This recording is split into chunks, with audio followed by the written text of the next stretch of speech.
The Supreme Court has overturned Roe versus Wade, but based on the laws that now come into effect, that probably won't reduce abortion in America by that much. So where should the church go from here?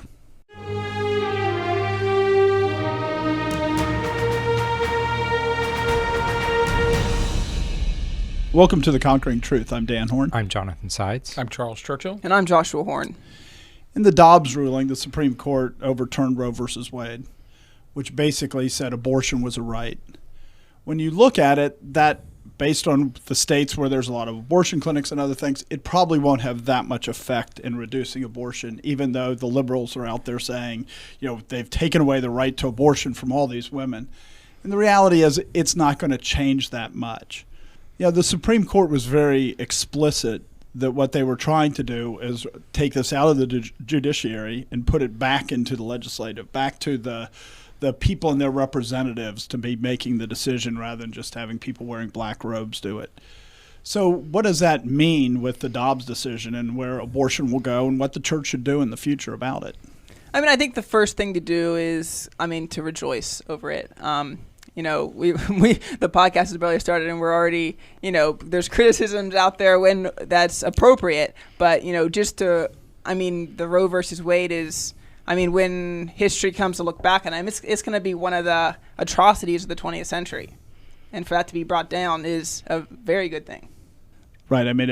We look at it and we see, even though it doesn't stop abortion, it puts abortion in a position where it's actually, you don't have to do like a bank shot to stop it, right? Because before what you had to do was you had to elect presidents and senators that would then choose people that would then overturn it so that it comes back to the people's representatives. There's a lot more ability to influence the legislative branch than there is the judicial branch. That's how the system is designed. Talking in terms of rejoicing, I think that another appropriate response is just a profound sense of thankfulness. And it's acknowledging that God has answered prayers. There have been many, many prayers over the last 49 years from faithful Christians asking that Roe v. Wade would be overturned. And, we're going to talk about reasons why that's not the end of the fight over abortion. There's still much work to do.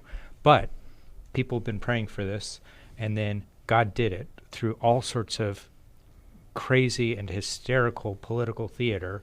We ended up with this particular Supreme Court that had the courage to make this particular decision. And it's really interesting that it happened now, because you look at the other things that are happening in our society and it's like everything's going the other way, right? We're in Pride Month where they're doing all this stuff where they're basically doing very sexually explicit shows for minors as long as the man is pretending to be a woman and it's not a woman. And this is what's being pushed out in our culture. It's being pushed by the governments.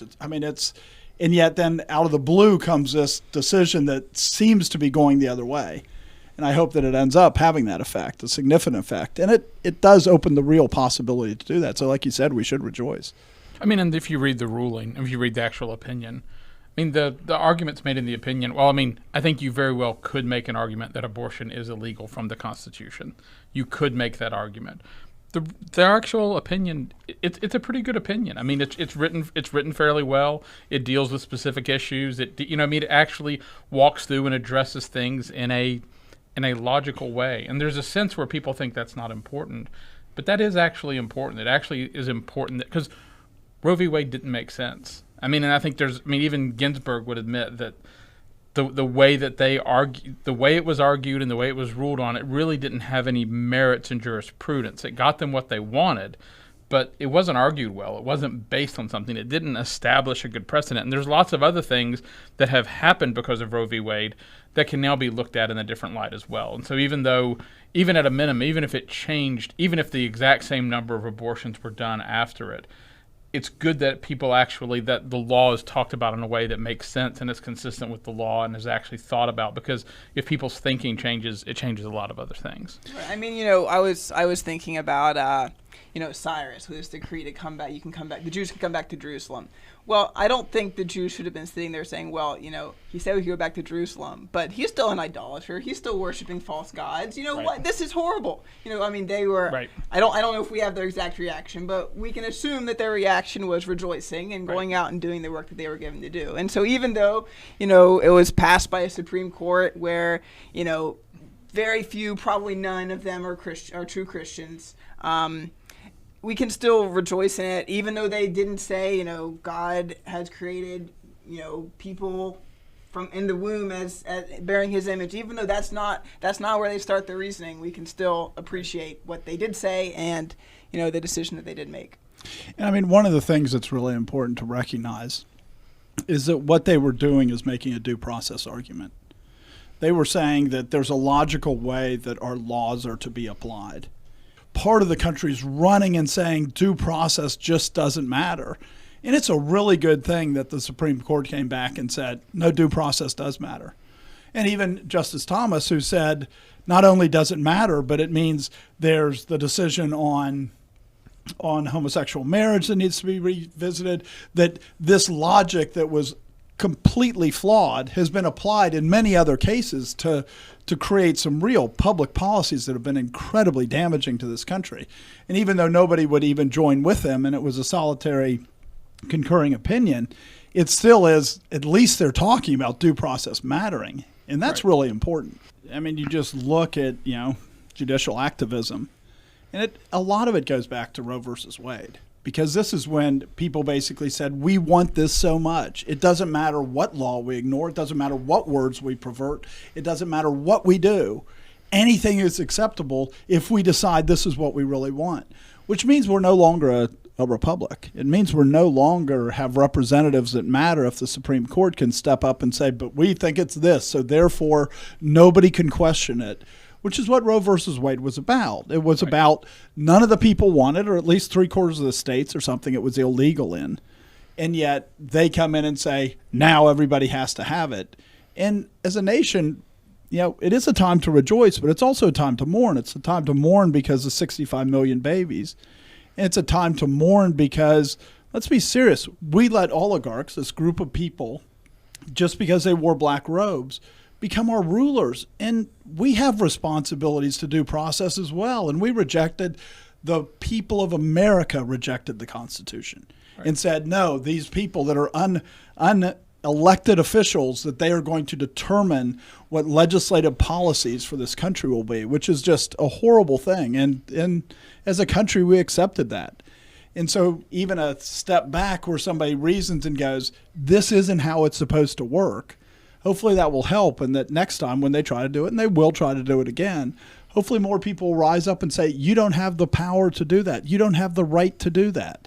I saw some commentators saying that one remarkable thing about this decision is that it's unusual, highly unusual for a government agency to give up power and say, we ought not control this thing. And that's really what they're doing, is saying it's not our jurisdiction to decide these things. So, and we should, marvel at the way that it was done, too. Because you look at Donald Trump, and Donald Trump has a 50-year history of being a womanizer and a 45-year history of supporting abortion. Maybe not 45, maybe 42-year history of supporting abortion.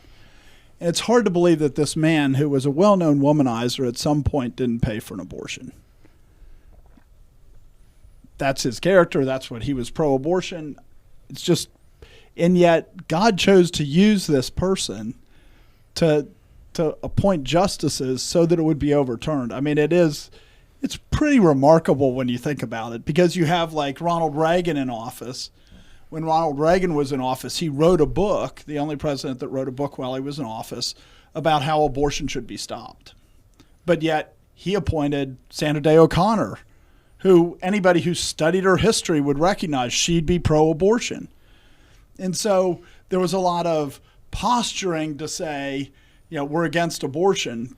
But the Republicans largely weren't, even when personally I have no doubt that Ronald Reagan was against abortion, but that isn't how he chose Supreme Court justices. Right. Republicans understood that abortion was an issue that fueled their political campaigns, but as far as their actual desire to end it, they weren't that resolute. And I would even argue there were times where they had the House, the Senate, and the presidency. Right. At that point in time, they still didn't do anything. They had no desire to spend their political capital on that. No, I think it's different. I think that they had no desire to do it because that was the issue that galvanized their people. Sure. And so that it wasn't, so it would damage them in elections. Right. And So when you think about it, that means you really need somebody that's like anti-establishment. So all these people that are saying, Donald Trump is so anti-establishment Republican, he's just not fitting into the mold. In a real way, that is what it took. It took somebody who isn't just trying to help the Republican Party and willing to keep it as an issue out there, because it helped the Republican Party elect people. And the thing too is, in fairness to the legislators, it takes a lot of courage to say we're going to do this thing that the consultants say will lose us elections. And when the leadership is saying we're absolutely not going to do this, it takes a lot of courage to actually stand up to that. Now, that's the requirement. That's what they need to be doing. That's what they need to do then. That's what they need to do now. But, it is, they could even be very pro-life, yet given to the pressure that's on them. But, I was listening to Clarence Thomas talking about, his nomination in his examination before the Senate, and he said, he wasn't asked a single question about Roe versus Wade, or even hinted. They're like, no, the president has asked you about this, and he's like, no, I haven't even considered it before. But the Democrats would ask the question, and so there was this false standard. Even the Democrats, they're asked, well, what do you think about important precedents like Roe versus Wade? How should we handle the precedents? I think there's a kind of a charade that the justices can't express any opinion on any actual issue, any judgment before they've heard the case, and it kind of plays out on both sides. Well, Thomas was long enough ago that there wasn't that much of that, because that really comes after Bork. Because it's really with Bork that changes, because before that everybody assumed that everybody would have opinions, and then they went after him because he had written opinions, because he had been a law professor and wrote a lot of things, and so they went after him. Before that, people would express opinions all the time. This is, in American history, this is a modern phenomenon that you say we don't care, we want to pretend like the Supreme Court has no political stuff, and of course politicians used to be appointed to it. That wasn't that unusual. And it's not even political. It's just basic interpretation of the Constitution. Does the Fourth Amendment guarantee it, or does it include the right to an abortion? That's a question that they wouldn't ask.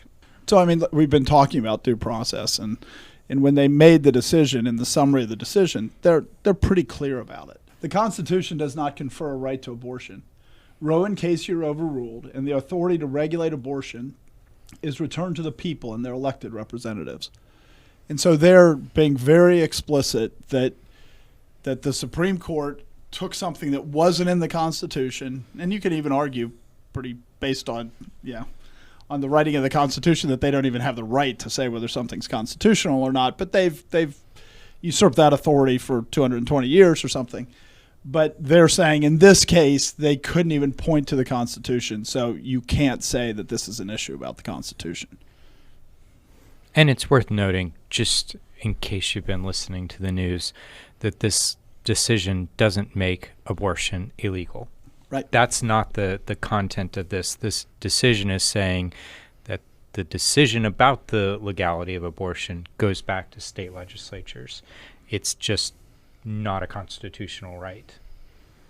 And that will be one of the big arguments, is I thought when I had heard it before I went to read it to grab this quote, is that it was returned to the people and their state representatives, but it's not. Right, I was going to say so it's they not. leave it very open that it could be, even though in the body of it they're talking about state representatives, in the where they're actually saying this is the decision, they just say elected representatives, because the national government's going to try to do it Joe Biden said today, I believe, even that they should pack the court if they need to in order to overturn it. They should get rid of the filibuster. They should do whatever they need to do in order to overturn Dobbs, basically. Right. Though, I mean, They can't. well, They'd have to reinstate Well, Roe, basically. Right. Redecide it. Right. I mean, because in the end, all they have the authority to do is to pass a law saying that you can have abortions, and even then they would start. And then they would start running. Then they would start running into problems because the federal. Maybe because they say that they have the right to overrule any state law. I understand. So they would pass a law saying it's illegal for a state to outlaw abortion, probably to the point of birth. though I would expect that this Supreme Court to overrule that as unconstitutional. I mean, based on reading the opinion. And the fact that you're not going to overturn Roe versus Wade without 5 to 6 pro-life justices. I mean, because even though it is constitutional, the reality is they're not going to do it unless they're pro-life, I would imagine. I mean, one of the things that's important to understand is just how much this was a usurpation of authority that the Constitution had clearly placed, and the state constitutions had clearly placed by saying that you have to be a republic in order to be a state that's part of the United States. And so in writing their decision, that's one of the things they're very explicit to point out. At common law, abortion was criminal in at least some stages of pregnancy and was regarded as unlawful and could have very serious consequences at all stages. American law followed the common law until a wave of statutory restrictions in the 1800s expanded criminal liability for abortion. By the time the 14th Amendment was adopted, 3/4 of the states had made abortion a crime at any stage of pregnancy. This consensus endured until the day Roe was decided. So when they decided Roe, they knew they were usurping the rights and the authorities of the states and taking it to the judiciary. It was not hidden. They knew what they were doing. And again, that's why I say that this is a big win for due process, because they basically rejected the structure of our government to pass or to make the Roe versus Wade decision. What does the phrase common law mean in that quote? That's going back to English common law, which is quoted in the Declaration or in the Constitution, is that's the basis of our law. So this is going back to basically saying in England, under English common law, abortion was a crime. Which is saying it's 1,000 years. That would have been since like King Alfred. the English Civil Code. Yes. Was, common law it's a specific technical term. Yes. So one thing that I think is an important point to make is, if anything, and I would say it does, the Constitution actually makes abortion illegal. Because the preamble to the Constitution says, "We the people of the United States, in order to form a more perfect union, establish justice, ensure domestic tranquility, provide for the common defense, promote the general welfare, and secure the blessings of liberty to ourselves and our posterity, do ordain and establish this Constitution for the United States of America." The Constitution saying it applies to posterity, which means that it would apply to the children in the womb, because that is your posterity. People might argue that it's a fetus, but it's still your posterity. It's still who is descendant from you. And so the Fifth Amendment to the Constitution says, "Nor shall any person be deprived of life, liberty, or property without due process of law." That's why I keep saying this decision is so related to due process, because in Roe versus Wade, they said you can kill without due process, that you can kill whoever you want without due process. Well, this is a constitutional guarantee, is that the government can't kill without due process. In the 14th Amendment, in the first section of the 14th Amendment, it's reiterated this after the Civil War when this was adopted. "All persons born or naturalized in the United States and subject to the jurisdiction thereof are citizens of the United States and of the state wherein they reside. No state shall make or enforce any law which shall abridge the privileges or immunities of citizens of the United States, nor shall any state deprive any person of life, liberty, or property without due process of law, nor deny to any person within its jurisdiction the equal protection of the laws." Now notice it starts with all persons born or naturalized are citizens, but when it gets down to not depriving of law, it doesn't say citizens, because that baby in the womb wouldn't be a citizen, right, but it would be a person. And so the 14th Amendment says you're not allowed to kill babies without going to a court. This is why, this is the purpose of the state is to protect life. And it's a basic failure of the state when instead of protecting life, it's giving people a license to murder, which is what abortion clinics are. They're a state-issued license to commit murder.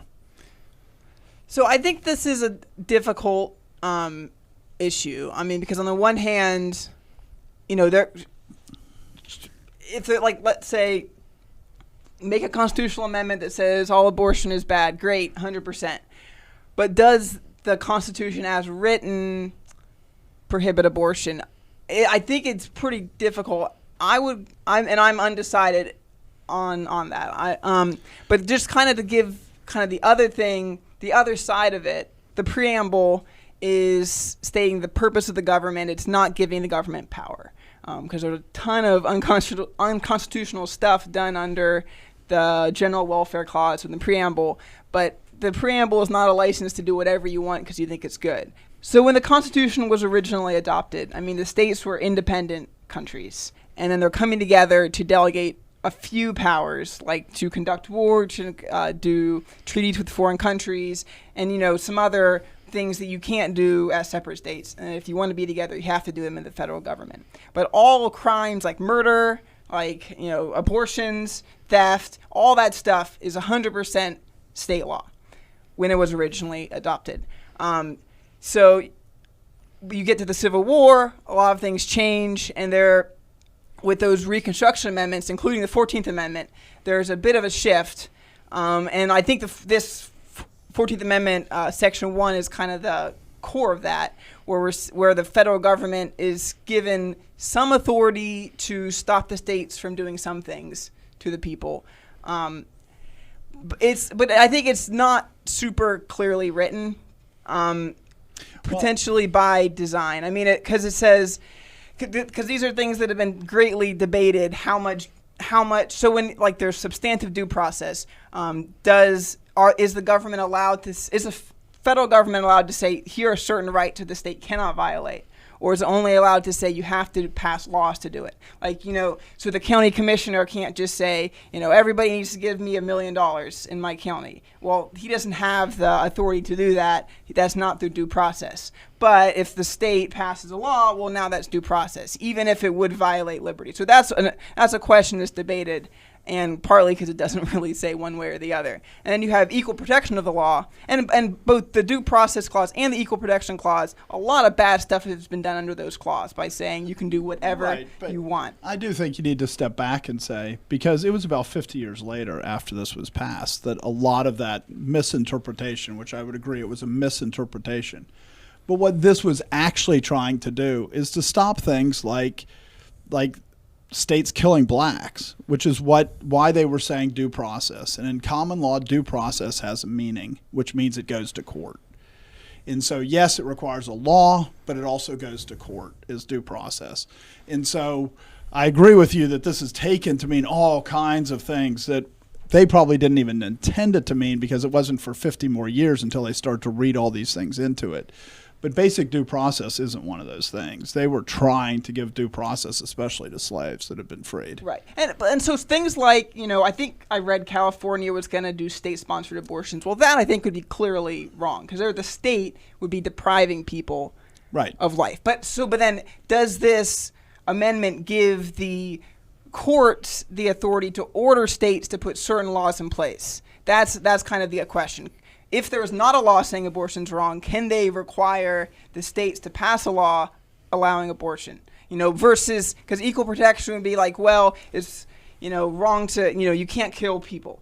But we're going to go, well, this might be, you can't kill people, and then, but blacks, we never prosecute people who kill blacks. Well, that would be, they're not getting equal protection, was, I think, the purpose. But how far does that send to abortion? Kind of a difficult question, in my opinion. And I think as soon as you make the argument that the baby's a person, then they aren't under equal protection. And a lot of states have laws that say they're under equal protection if the mother decided that they were a person, but they're not under equal protection if the mother doesn't decide, which is not equal protection. It's based on the arbitrary decision of the mother. But I agree with you that it's hard that the Supreme Court should not have the right to turn around and say the state has to pass this law. But it seems to me a law legalizing abortion is inherently contrary to the 14th Amendment. Right. So, I mean, and it gets to a lot of specifics. What is the law in the state? You know, what if the federal government tries to pass a law? What does the law say? There's a lot of specifics that would need to be adjudicated. But the point that I was trying to make is that you're not allowed to take life without due process. That is a guarantee from the 14th Amendment. That's a guarantee that the federal government won't do it from the 5th Amendment, which if they pass something, which is what they want to pass, which is what they're trying to push to pass, that seems very clearly contrary to the 5th Amendment. And so the point more is not can the federal government enforce this on the states, but yet the Constitution as written, not saying that the power was delegated to do it, but the Constitution as written would say that abortion should be illegal, not legal. Which is a lot different than having the ability to enforce it, right? To say it's illegal is different than saying you have the right to enforce the illegality. I mean, I agree there's definitely a better argument that abortion should be illegal at the federal level than legal. So one of the side effects of this moving from the federal level down to the states is it changes politics pretty considerably.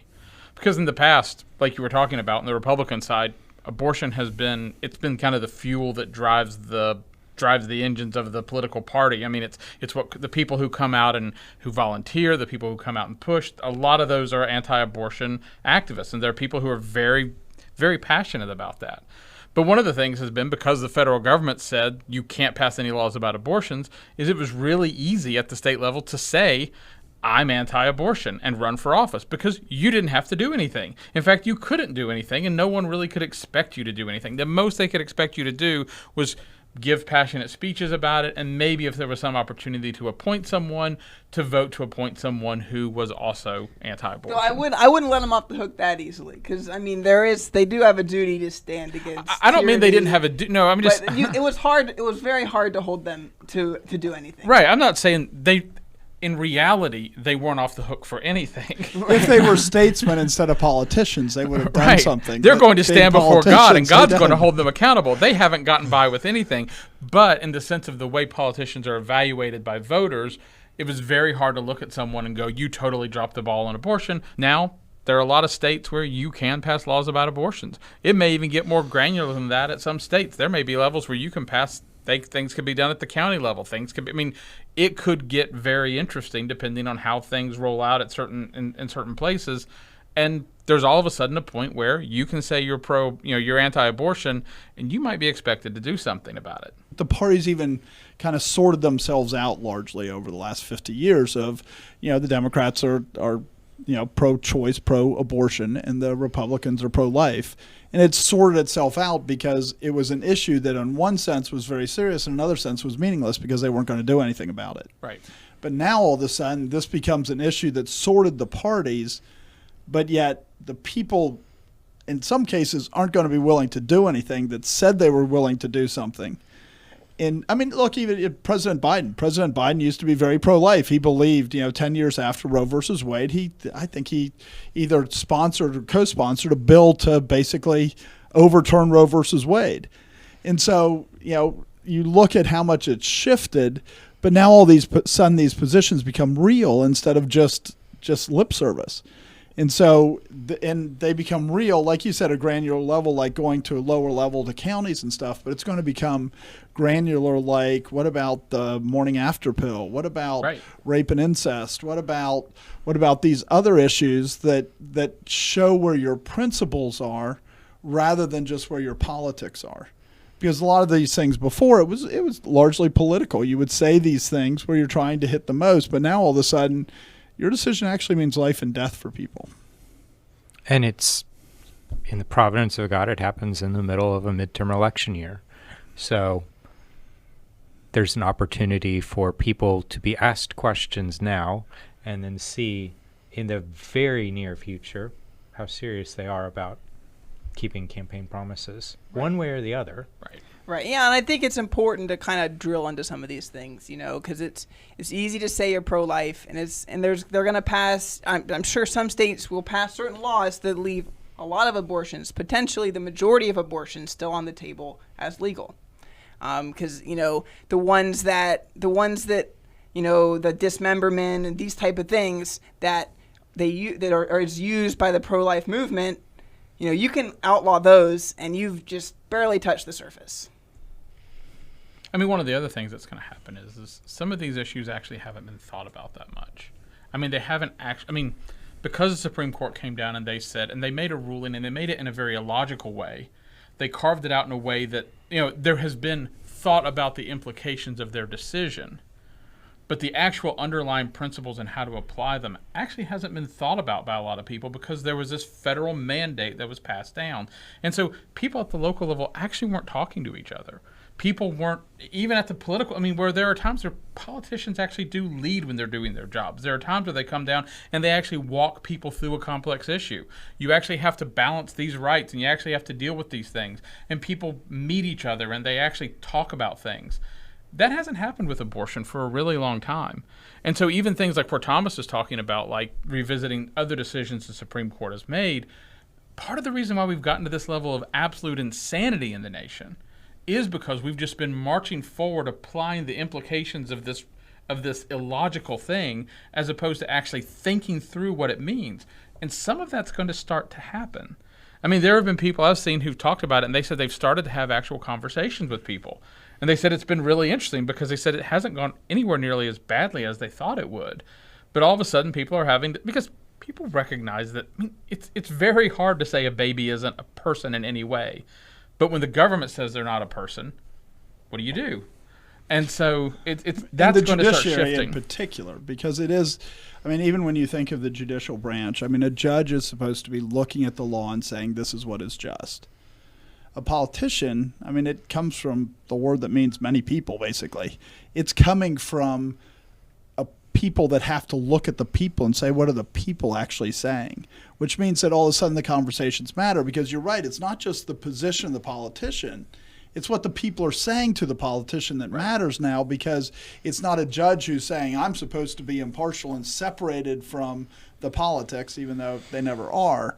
Instead, it's a politician who's saying, I'm not supposed to be separated from the politics. I am a politician, right. Which means that you start to have those discussions. And a lot of even the process of making laws and stuff is meeting with people and is having town halls and having all these things where there's interaction, and all of a sudden, those interactions will become important where they didn't matter before because it was all lip service. First of all, one thing is that when you look at so many of the Republican politicians, they just kind of say the knee-jerk reaction.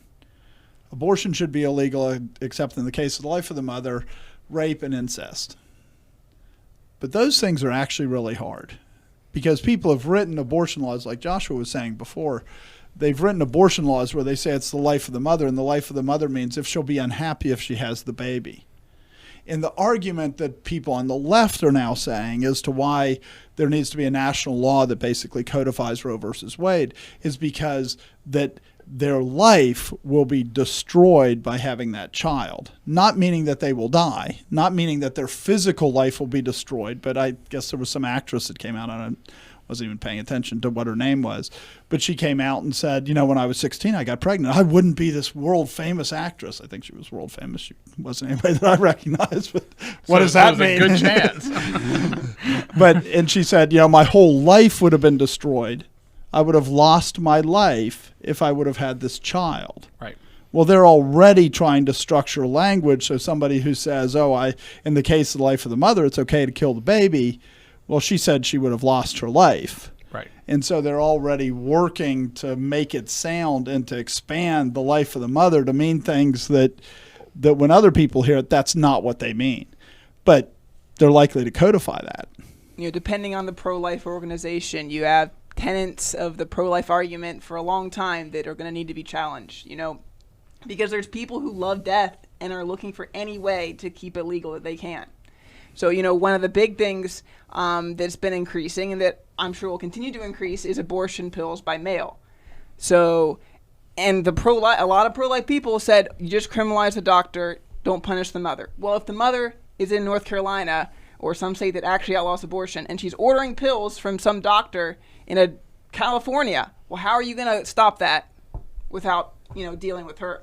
Aside from the fact that, murder is murder and you can't let people off the hook. But even the practicality of, even if your goal is not to have just laws, but to, actually stop the abortions, well, that's going to be an issue. That's going to need to be questioned. And they're already saying that the prescriptions for those pills have gone up like 30% since the decision came down, because people are stocking up so that they'll have them, because maybe it will be illegal to have them in their state. And so then, how do you even enforce that? California is already coming out and saying if they hear of any state that's enforcing it, they won't go to that state. They'll cut off that state and they'll fly people from there. They're trying, like you said, they have such a thirst for murder. And it's really important for Christians just to understand how much abortion is driven by a lust for death. They love death. They love killing. This is the heart of man. And so it's not like they're dispassionate about it, that they just want the convenience. No, they love to destroy children made in the image of God. I'm old enough to remember the Clinton era when at least the rhetoric around abortion was things like safe, legal, and rare, and that there still used to be a level of shame associated with abortion. And it's something we just don't talk about. Nobody's proud of it. And nowadays you have people who are publicly praised and self-praised for their abortions, and you look at that and you can't come away with any conclusion other than these people love death. They absolutely love death. There was a Reddit thread that had it was built around a picture of a woman who was protesting the Roe versus Wade overturning. She's holding a baby. She has her stomach pulled up. She's 9 months pregnant, and on her stomach is written the words "not a human." And she's looking, and it was really interesting reading, because Reddit's pretty liberal, and the consensus in the top posts that were there was, I'm pro-choice, but this is a bit far. That baby's definitely a human. And it was interesting just in the sense of they're now having to think. Before there was nothing. Going back to what we're talking about, there was nothing for them to think about. And now they're actually they're looking at that and going, wait a minute, this doesn't make sense. This argument doesn't make sense in the place you have to go. But like you said, people have a lust for death, and so they'll find a way to get there. They'll find a way to argue themselves there. And some of it, but the thing is it will shift. And this is like you were talking about, Donald Trump getting these particular people onto the Supreme Court, getting this overturned. We often forget that the way God has framed the world is so that when things move this way, it causes other things to swing around. And so there's this, Kyle Rittenhouse, there are going to be people who are going to be arguing like that they should be able to have an abortion for the same reason that Kyle Rittenhouse should be able to shoot the people at the thing, because they're going to go, he was there protecting life and property, and I'm having an abortion to protect life and property, and we're exactly the same. We're both patriots. We're both fighting for those things.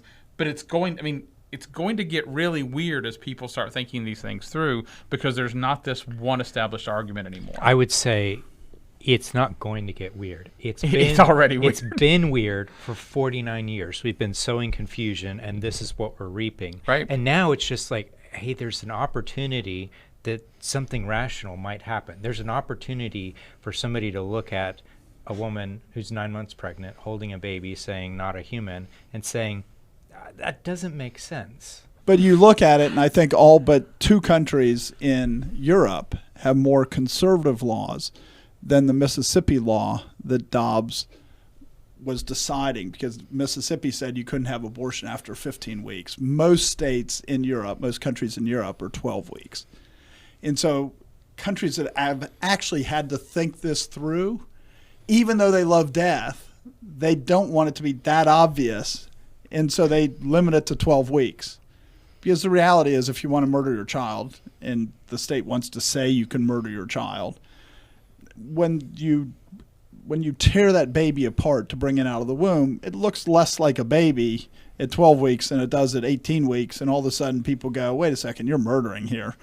And the consensus when you get it back to the people in Europe has pretty much ended up at 12 weeks. There's 2 countries that you can go longer, I think to 20 weeks. But other than that, they're all either 12 weeks or less, which is, and they're over there going, this is horrible that you've overturned Roe versus Wade. But Roe versus Wade has just set it back to 15 weeks, which is more liberal than most of the European countries.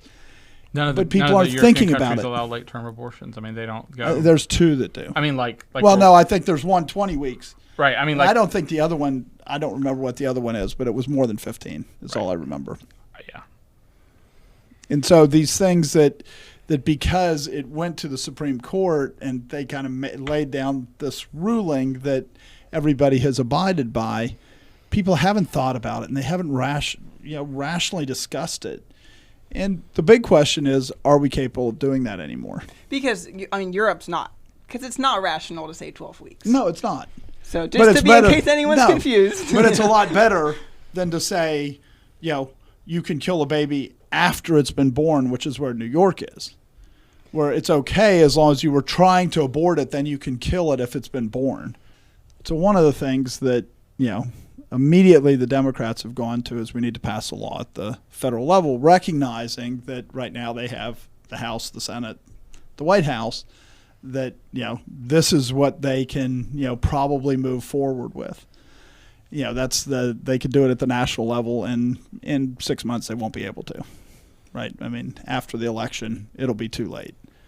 And so we should just recognize, and the people need to be saying, that is not where it should be dealt with. To deal with it at the national level means that we won't stabilize, because the Democrats will pass something, and then the Republicans will come in, and there'll be a lot of pressure on the Republicans that get elected in November to pass something, so they'll start adding it as a rider to every bill, and I mean, it will just get ugly, and then they'll cave because they're Republicans. Watch our episode on why conservatism needs to die. Right. Maybe we should have more faith in that, because I don't know if I said it on the podcast, but I definitely said it a lot of times that the Supreme Court was not going to overturn Roe versus Wade, and things, we don't know what God's going to do. God's going to do it in a weird way, like having Donald Trump do it, which is very odd to me, because when he was running, he was talking about putting his sister on, who was very liberal, on the Supreme Court. So, I mean, he was all over the place. And when we talk about something to rejoice, I mean, what the Federalist Society has done has been pretty remarkable about the shift in the view that judges should be based on due process, on saying, how does the law apply? Because in the end, I think this was really a victory of that mindset, is why we overturned Roe versus Wade, because Donald Trump said, yeah, you guys could just tell me who I should nominate. And so that had a huge shift. And so some people that have been fighting battles that are like core battles that they've been fighting for a long time, this is a remarkable victory for them. But anyway, that was kind of off topic. But when we take it and try to nationalize everything, it's going to continue to have the instability that we have with abortion. Because if you do it at the national level, the politics swing so far at the national level, and it's become such a split that, I mean, it will be a real mess. But there's a reason why they want to do it. And the reason that people want to do it at the national level, it's the same reason the Republicans want to talk about it at the national level, because it's easier, right? You don't have to do it 50 times. You do it once. It's easier to raise money because everybody's looking at a national issue. You have a wider base to raise money off of. You take the few people that are the most zealous about dealing with the issue, and you gather them together. When you take it at the national level, it's simply easier. So both parties want to do it at the national level if they can, because it's easier. But especially the Democrats, because when you start to have conversations about it, because if you do it at the national level, you don't have as many individual conversations. You were talking about the conversations are starting. Well, they recognize there's danger to those conversations. But if it's the national level where each person is representing 350,000 people, they're not expecting to have personal discussions. But if each person represents 15,000 people, like at the State House, they expect to have personal discussions. And so it creates a real shift. It also keeps you from failing separately. You know what I mean? There's this part of it where if you do it together, you either win or you fail together. But if you do it at the state level, you're going to be able to start telling some aspects of, there's going to be like measurements of success. There are going to be states that do well, and there are going to be states that do very badly. And let's just be honest, killing your children isn't a way to make your state prosper. Killing the next generation off, there's a reason why the Constitution says that we're reserving these rights to the posterity. There's a reason why that's a good thing to try to do, to actually have a nation who, I mean, if you look at it, it's the argument they're making about the environment. I mean, one of their big arguments about the environment is that you owe it to your children to hand them a world that they can live in. But then they go, but you can also kill your children whenever you want to. And so, I mean, but there does start to be a real problem. There's a point where you go, this doesn't work. But if you all do it together, if it doesn't work, you all go down together. How would you know? Right. Right. Lack of accountability. Yep. And I mean, there's an old Supreme Court decision from like early 20th century where Louis Brandeis, who was a liberal justice appointed by Wilson, basically the Supreme Court was overturning a law about the price of ice cream. I think it was in New York or some state. And he's writing, to stay experimentation, things social and economic is a grave responsibility. Denial of the right to experiment may be fraught with serious consequences to the nation. It is one of the happy incidents of the federal system that a single courageous state may, if its citizens choose, serve as a laboratory and try novel social and economic experiments without risk to the rest of the country. And this came up with this idea that's continued and is taught in schools now about the states being the laboratory of democracy. Each state can decide for itself, and then, like you were saying, you look and you say, okay, which states work and which states don't work. Now, he was saying that should mean that the Supreme Court should allow them to pass any kinds of laws they want. But the point still is you can see a difference in the states. And even now you can see a difference in the states. Like there was a census that they miscounted states, because if they counted states correctly, it would shift to be about like 10 more Republicans. But they miscounted the states in the census. But even with the miscounting of the states in the census, the states that lost population are the ones that are really pushing hard for abortion. Nobody should be surprised at that. Right. The states that are prospering, like Texas, right, which is the state that most people are moving to, I mean, in terms of numbers, it has the greatest increase in population by far, they're outlawing abortion. And one of the reasons that, like, the Democrats want to push it at the national level is these things are measurable and demonstrable and they could be seen. I mean, parents that care about their children, would you expect that nation, that state to prosper? If you have a state where you're trying to say, I can kill my child whenever I want, or I can mutilate his reproductive organs because he decided he should be a woman rather than a man. Or because I decided. Because you convinced him to, because your 4-year-old indicated that she was a he. And I mean, the things that are coming out versus a state where, like Texas, where they're saying that this is child abuse to do that mutilation. I mean, that's going to have real effects. Not like over a long period of time. There'll be real effects that can be seen in the next 10 years. Right. And people don't want to see what those effects are because that might show that their policies aren't that great. Right. And one of the issues with nationalization is you can take money from this state and take money from this state and funnel money over here and do your and you can play games. And if you actually let the states stand on their own, it really becomes evident. There's a big difference, not just in temperature, between Massachusetts and Florida. I mean, there is a huge difference between if you want to go start a business or send your kids to school or drive a Bobcat. But that's another story. Right. When I say things like, a state where the parents don't want to kill their children, you should expect it to prosper. I'm saying that, and that's like not putting it in a God context either. But the reality is God says he judges for shedding of innocent blood. He says, in Deuteronomy 21:8, where if you find a person out in the field that's been murdered, you measure the nearest city and they have to, sacrifice an animal in order to have atonement for that innocent blood. Otherwise, their city will be judged for it. Deuteronomy 21, 8 and 9. Provide atonement, O Lord, for your people Israel, whom you have redeemed, and do not lay innocent blood to the charge of your people Israel. An atonement shall be provided on their behalf for the blood. So you shall put away the guilt of innocent blood from among you when you do what is right in the sight of the Lord.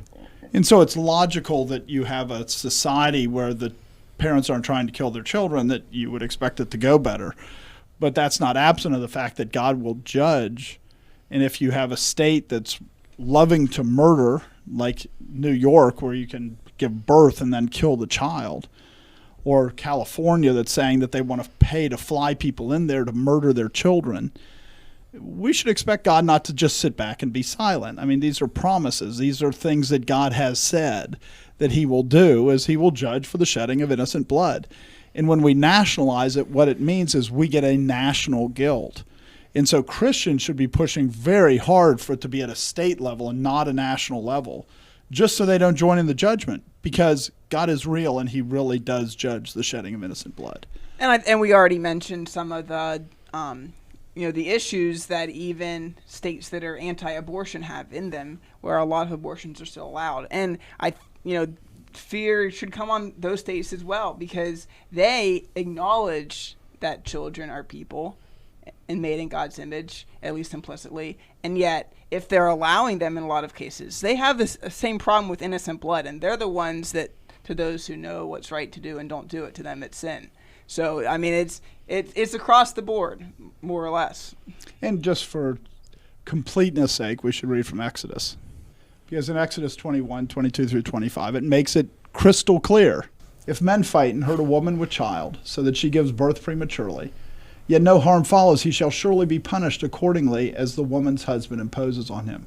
And he shall pay as the judges determine. But if any harm follows, then you shall give life for life, eye for eye, tooth for tooth, hand for hand, foot for foot, burn for burn, wound for wound, stripe for stripe. When they go in and drag the baby out of the womb and kill it, that is going and attacking a woman, and she loses the baby, and the Bible is clear, you shall give life for life. God is saying it is worthy of death to do abortion. And so when we say innocent blood and God will judge for innocent blood, it's explicit in Scripture. You shall give life for life. This is the responsibility. If a society doesn't want the judgment of God upon it for the shedding of innocent blood, it has to enforce this law. And I think when people sometimes hear God will not stay silent, I think they always imagine that God has to do some huge supernatural thing to judge. And there are times where he'll cause, he could, it'd be perfectly just if God caused America to collapse and he caused another nation to take us over, but he doesn't have to do that to judge. There are so many things that and he is already judging. That's what I'm going to say. Right. That's what I want to say is 4 years ago, 6 years ago, Obergefell was decided by the Supreme Court to say two men could marry. And in that decision, I think it was Thomas again that goes, if you do this, you can't stop anything. And you look at where we are 6 years later, you cannot say God is not judging us supernaturally. Naturally. He is judging us. And we go, well, you can't see it. That's because you keep your eyes shut. Right. This is what the judgment of God looks like. The judgment of God looks that in New York State now, 20% of the people in public school don't identify with their gender that they were born with. 20%. That's supernatural judgment. Right. That is just insane where we are as a nation. And so we should just recognize, so often we think judgment is you have a bad hurricane. This is what judgment looks like. Right. Where your children are born and they can't tell the difference between a man and a woman, between a boy and a girl. This is just a level of confusion that is just unbelievable. And it's only taken 6 years. Right. 6.5 years ago, more people said that sodomites should not be allowed to marry. And now the Republicans all say, of course they should be allowed to marry. This is the judgment of God. And there's a part of it where I think we've become so indoctrinated in the idea that nothing actually has an effect. that we think that you can have that level. And like, oh, how is that judgment? You know what I mean? I mean, literally, I think that's where people's mind go. Oh, how is that judgment? And the fact is it is going to affect you. It is already affecting you. It is already causing things to happen in the nation. It is already changing the way business is done. It is already, all these things, they're already going on. And like you said, they're moving really quickly. But these things that we don't believe that things cause things to happen. We should really God be scared. Causes That's things to part happen. of the judgment. Right. I mean, if you honestly think that God sits in his heavens and looks down at the affairs of men and acts in the affairs of men, just at a theological level, if that's the only point on which we agree, then you have to say, look at what's happened to the United States, and has God really been pouring out blessings on the United States in the last couple or several years? And when you read Deuteronomy, where God's talking to, or Moses is talking to the children of Israel, speaking for God, saying, here's the ways that if you obey God, he's going to bless you. It's a pretty short list, but it's pretty comprehensive. Mm-hmm. And you want to live in that kind of a world. Any kind of blessing that you could imagine, it's really good. But the list of curses for disobedience is much longer, and it's much more detailed. And Moses is basically saying, you don't have an imagination that extends as far as God's imagination for how he can and will judge you. You cannot pronounce the diseases that he's going to send on you if you disobey him. And so when you look at what's been happening to us now, where we've had diseases and we've had political upheaval and we've got economic distress going on, and relatively light versions of those, but we're all feeling them in some sense or other. You look at that and say, oh no, God's not judging us. You're being completely blind. And when you look at Deuteronomy 28, where it says that, one of the blessings of obeying him is that none of your wives will be barren. And one of the curses is your wives will be barren. And we as a people have become so in love with our sin, in love with our idolatry, that we're embracing barrenness, not that they don't get pregnant, but that they don't bear children. And we're saying this is a good thing when God clearly says this is a sign of being cursed. Right. If you don't think it's a curse, that you hate the blessing that he could have given you, you're cursed. Right. That's, you know what I mean? It's pretty straightforward. So much of abortion, you go and the women are being coerced by their boyfriends, they're being coerced by their husbands. And we're going, it's a woman's choice. Well, if you go to abortion clinics, sure. Yeah. Right. The woman says this is what I chose, but there is a lot of pressure on them. There's pressure on them from their parents. There's pressure on them from all kinds of people. And when we think about just like sitting back and going, well, this is just, everybody should make their own choices. We should recognize God judged Israel for this. In Jeremiah 7:5-7, for if you thoroughly amend your ways and your doings, if you thoroughly execute judgment between a man and his neighbor, if you do not oppress the stranger, the fatherless, and the widow, and do not shed innocent blood in this place, or walk after other gods to your hurt, then I will cause you to dwell in this place, in the land that I gave to your fathers forever and ever. God says he will bless you if you rebuke the oppressor, if you don't oppress the stranger, the widow, the fatherless. When we're murdering children, is there anything more oppressive towards the fatherless? Their fathers certainly aren't acting like they're their fathers. And it's innocent blood. And God, it goes on and says, and of course, Israel, you're not going to change, so I'm going to destroy you. And we should ask ourselves, not just is America going to change, but is our state going to change? Because we can have a lot more influence at our state level than we ever will have at the national level, and each one of us should recognize this. In one sense, it's a harder thing, but in one sense, it's easier for each state to do it. And if the church would just rise up and do what it should do and rebuke the oppressor, every state could outlaw abortion, and not fake outlaw. Not where you say, except in the case of the life of the mother, where you really say, well, anything is, it's like when they legalized medical marijuana in California. There were hundreds and hundreds of doctors that would sign the thing saying that you could get your recreational marijuana and it's medicinal. Well, that's the same thing when it's life of the mother. Doctors are not people of integrity, or they wouldn't be doing abortions. And I'm not saying all of them, but clearly you can find doctors that have zero integrity. If they're willing to dismember babies, how much more do you get to zero, integrity, that you'll dismember babies? And yet they're going, well, the doctor will sign off and say that the mother's life was at risk. That just means you have open abortion. So what should churches do? Churches have got to start by acknowledging God and giving thanks to God, because they've been praying for this and God did something.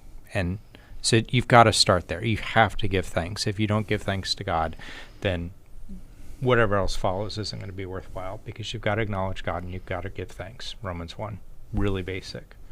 But then after that, the church has got to say, all right, so now there's opportunity and responsibility to do something. And part of it is the church has got to start with good theology. The church has got to say, what does the judgment of God look like? What do blessings of God look like? And particular to this case, the church has got to do its part in changing the culture of death, because we do live in a culture that loves death. You don't believe me? Turn on your television. Actually, don't do that. But you know what I mean. Go buy a video game. No, don't do that. Don't do that either. Don't turn on the radio. But everywhere you turn and look, you can't say that we're a culture that actually loves life. We're a culture that loves death, and things done in secret are becoming more and more open. And this is a case where all of a sudden, how much the culture loves death is being highlighted. And so the church has got to say, within our walls, for starters, within our walls, what are ways that we have loved death? What are ways that we have not spoken up against a culture of death? What are ways that we have not promoted a culture of life? What are ways that we haven't said children are a blessing? And what are ways that we've accepted abortion because it's clean abortion? Right? A lot of the contraceptives are abortions. That's what they do. Pretty much any kind of hormonal method is going to be an abortion. And there's been interesting language changes in order to say, it's not an abortion because a pregnancy doesn't really start until there's implantation, and most of those prevent implantation. But at that point, you have a completely new organism once you've got fertilization. You can do that fertilization outside the womb and plant it in another womb. That's how you get a surrogate mother. So you know that you have life there. Right. So you really just can't lie about it. The church needs to stop loving family planning. I mean, there's a reason why Planned Parenthood was called Planned Parenthood. I mean, when it first started, they weren't doing as many abortions right away. They were just telling people, hey, you need to take control of your reproduction. Hey, you need to take control of it. It's yours. And you need, whether you're counting cycles, whether you're doing whatever, whether you're thinking of, this is something that's yours. God doesn't open and close the womb. Their children are a blessing from the Lord. You don't need to think that way. That's not the right way to think. And if you start off thinking that way, that's where you get. I mean, the world has followed the church. And there's a lot of people who they love their children. And it's really weird how if you go to places where they don't have any birth control, the average number of children is 7. And if you look in America, the average number of children in Christian churches is not 7. You know what I mean? And I'm not, and God, God's in control. Right. God There's may still give people some less. that will have no children. Right. That doesn't mean that God's not sovereign over the womb. And if God gives you no children, you are an absolutely valid family, and you have work that you can do for the kingdom of God that is different than work that people who have a bunch of children can do. So, this is nothing about if you don't have children, you should be ashamed. Not at all. But there are a lot of people who don't have children because they don't want them. There are a lot of people who don't have more children than they have because they don't want them. And I don't, and you can't look at the world and say you need to have a better attitude towards children, a different attitude towards children when the church does. So, the church needs to repent. The church really, really needs to repent because the church has prevented a lot of pregnancies that God wanted to bless the church with. And you look at the average rate of children in the U.S., it's something like 2.1 or something. And I remember when we had our third child at a church and people were going, wow, you have 3 children. And this was a conservative church. It was probably the second most conservative church in the county of 76 churches or whatever there was in the county.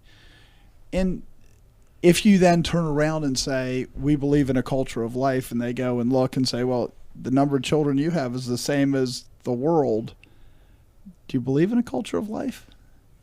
And I think that The church needs to start testifying that it believes in a culture of life. There's many things that the church can focus on inside. The church has opportunities to give thanks and opportunities to repent, and it needs to be doing both of those full-throatedly and full-heartedly. But then you've got to say, well, the church is supposed to be influencing the culture, and how does that happen? Right, and I mean, part of that is lobbying the government, but a big part of that is even just the people you talk to, the people your family members, the people in the community with, because change doesn't really work when it comes from the top down. I mean, it has to have support among the people, and so if you're letting your neighbors go on and on about how abortion is so great, et cetera, and not dealing with it on an individual basis, I mean, it's never gonna succeed. So I think there's two things that are really important to understand if we expect the church to actually change. And one is, we're not saved to sit in pews. We're saved to be servants of God. God says this is an abomination to be shedding innocent blood. And the church needs to stop sitting back and just going, oh, we're just supposed to sit around. That's not what the church is supposed to do. That's never what the church was supposed to do. The church was always supposed to be about expanding the kingdom of God and stopping sin by being light and being salt. And so one thing the church needs to do is stop acting like we can just live in our little holy huddle in our churches and that we're fine. That is not the purpose that Jesus Christ came to save the church. He came to shine light in the world through his body. And so one thing is the church has to be willing to say we're going to do work. And the other thing is the church needs to stop lying about who Christ is and who God is. Because if God is the God who has a wonderful plan for your life, and remember, all the people that are out there are now going, well, I had to have this abortion or my wonderful life would have been ruined. Well, if you're saying that's the purpose of God is for you to have a wonderful life, then you're playing right in their hands. How can you argue that an abortion's wrong? Because it would have made them not have a wonderful life. Instead of saying it's about eternal life, instead of saying it's about obedience to God, instead of saying it's about breaking the bondage to sin, if the church doesn't speak true doctrine, if it doesn't say these are the things that God says that are important, if it doesn't say that the reason that so many people want to murder babies is because they're made in the image of God, even if they refuse to accept that, every abortion doctor knows when they dismember that baby, they know it's a baby, they know it looks like a person, they understand what they're doing. And the church needs to start saying, this is what it's about.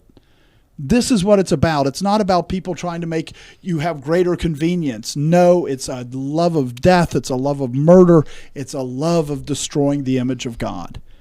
And we've been doing this in our country. We do this in our country with sodomy, with sodomite marriage, where we say that marriage is not a man and a woman, and God says this is the gospel. It's about saying that a man can become a woman and a woman become a man. And the truth is, the Bible says, I made them in my image, male and female, I made them. And when you reject that, that's an attack on the image of God. Abortion is about attack on the image of God. But if you don't care about God, if all you care about is a wonderful plan for your life, that you're a Christian so that you'll have a better life, then how can you persuade anybody? That's what they're trying to do, and that's what they've said is acceptable. That's what they said that their life should be about. The church can't persuade anybody until it starts to speak truth. Christianity has to look like taking up your cross and following Christ. I mean... And at the same time, his yoke is easy. Right. Because murdering your baby, I've heard from enough women that have murdered their baby to recognize how long it takes to get over the murder of the baby. Because they think, oh, this will be easy. And it's not. It's just not true. Right. And it affects their marriage. It affects their relationship with their husband. It affects, it affects everything.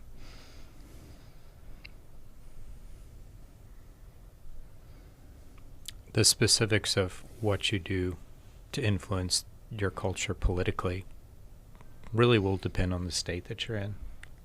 Some of you are going to be in states that are definitely moving things in the right direction, and you've got some courageous legislatures, and they need your support and they need your encouragement, and they need to know that you are one of their people who sees what they're doing.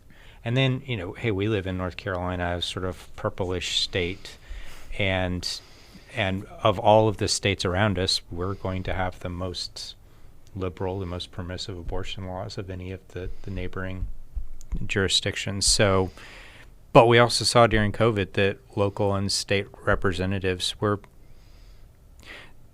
pretty malleable under pressure. And when people were really interested in getting their businesses back open and made enough noise the right ways and in the right places, you saw politicians bend. And so why not on this issue too? And I do think something that's very important with that is get them on the record. Yeah. They put their statements out that I'm pro-life, and they don't want to do details. And we should be pushing the people that are running to give details of what do they mean by that. Because it really matters, the details. Because there's a lot of pro-life people that they would say I'm pro-life, and the laws that they would pass would not reduce the number of abortions in a state like North Carolina. Even though they'd say they're pro-life, but you really have to push them to find what they mean by that. And that's one of the things the churches need to do. And a lot of times these politicians, especially when they're running for state offices, they don't have that many people contact them. And people can have a lot more influence than they think they will have because they don't really expect that many people to contact them. Right. They're not trying to get that many votes to be a state rep. And so if they hear from people, they take it seriously. And so one thing is the church needs to start to speak. It needs to start to say, so what is your position and how do you defend that position? Right. Yeah. I mean, everyone who says they're pro-life is not your ally, is not anti-abortion. I mean, a lot of them, maybe they'll come around, but they are not going to stand for it. Like North Carolina, there's opportunities to put it on the ballot for all the citizens to vote on, bypass the Democratic governor. But, the Speaker of the House, pro-life Republican, has already said, we're not gonna deal with this year. We haven't. He used legislative means to delay it, right? Didn't he? Delay it for a month. Yeah, and it's what can be more important if you're actually pro-life. Their session is supposed to be ending soon according to the schedule. But what is more important than this? And how hard is it to get it on the ballot for 2022? Right. It just wouldn't be that hard. Right. And how many people are going to die even if you did it next year? Even if all you started doing was just going, why are we more permissive than this European country? Even if there's just and I think that's part of it too, is don't expect more of someone who you elect into office than you should. But expect something from everybody. There's a part of it where if they say something, if they say they believe in something, you should see them actually working towards it. But it doesn't mean that you can't expect one person to overturn everything. You can't. There are times where people, they expect, I'm voting them out. They didn't get this done. But there's a part of it where a principled person, they work in a direction, and it actually does take time, and it takes effort to move things. It took a long time.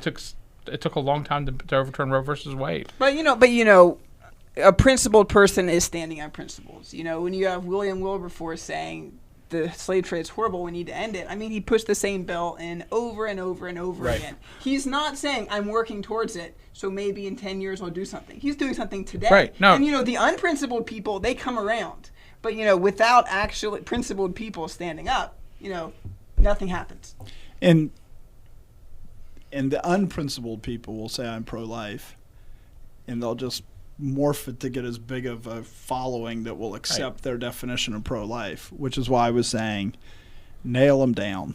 Get them to put it on the record of what they say, what they actually mean by that, because that's how you can then put pressure on them later. Right. Because when they go, no, I'm pro-life, that's why I'm passing this bill that is basically going to increase the number of abortions in North Carolina, but I'm going to say that it's a pro-life bill, which politicians do that all the time, like constantly. But you need to be able to go, you said you meant this by this bill doesn't do this, so why should anybody trust you? Right. Under George W. Bush, the first federal law legalizing abortion was passed, right? It's like, the partial birth abortion law said that abortion was legal. And so it's a really, you have to actually look at what they say. And that's kind of what I was saying is expect them to actually do something, but don't expect them to solve the problem in one, They can't do magic. They're not gonna be somebody who just turns everything around by sheer force of will. And just remember, Donald Trump appointed 3 justices. Donald Trump, the philanderer, Donald Trump, the polygamist, Donald Trump,